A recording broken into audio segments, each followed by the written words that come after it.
पुण्यात्मा, क्योंकि हम अपनी भक्ति कमाई को यहाँ वेस्ट घड़ी करते हैं, इस करके हम जल्दी सटोर नहीं हो पाती, क्योंकि हम काल ने ऐसे उलझा रखे हैं, ना चाहते हुए भी कहीं ना कहीं पंचर हो ही जाता है। किसी ना किसी कारण से कोई बच्चे को दुख आ गया तो उसको अंतरात्मा से काल हमें ठगवा ही देता है। लेकिन उस समय हमने दृढ़ रखना चाहिए कि बच्चे को परमात्मा से जोड़ना चाहिए, और फिर आप रखवाला है ये विश्वास करना चाहिए कि परमात्मा से जो जुड़ गया उसका साथी है, वो उसका बिगड़ कुछ नहीं सकता। लेकिन हमारा दिल कमजोर हो लिया, इतने कष्ट हमने सहन, इतने कष्ट उठा रखे हैं युगों युगों से। जैसे कहते हैं, जैसे कुत्ते का कोई लठ मार दे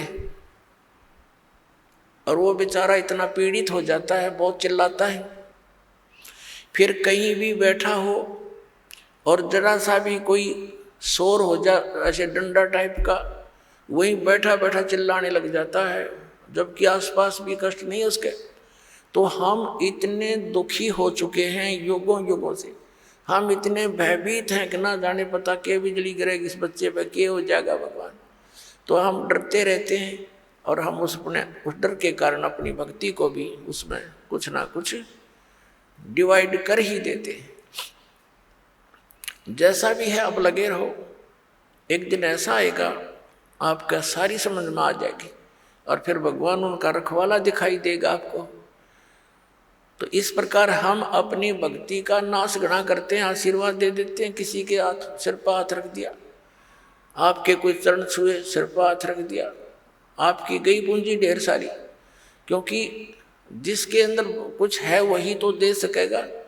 अब पहले ये रिवाज कैसे चलाई थी इस काल में, क्योंकि हमारे दादे परदादे और पिछले चलो देखो पूर्व जन्म के जितने भी हमारे पीढ़ियाँ या महापुरुष हुए, वो बहुत भक्ति युक्त होते थे, उनके वचन फल जाते थे, और वो क्या करते थे, अपने बच्चों को आशीर्वाद देते थे, भगवान करे तेरे यूँ हो जा, भगवान करे तेरे यूँ हो जा, और ऐसे होगा तेरा, तू दूसरे पोता हो, तुझे पुत्र हो।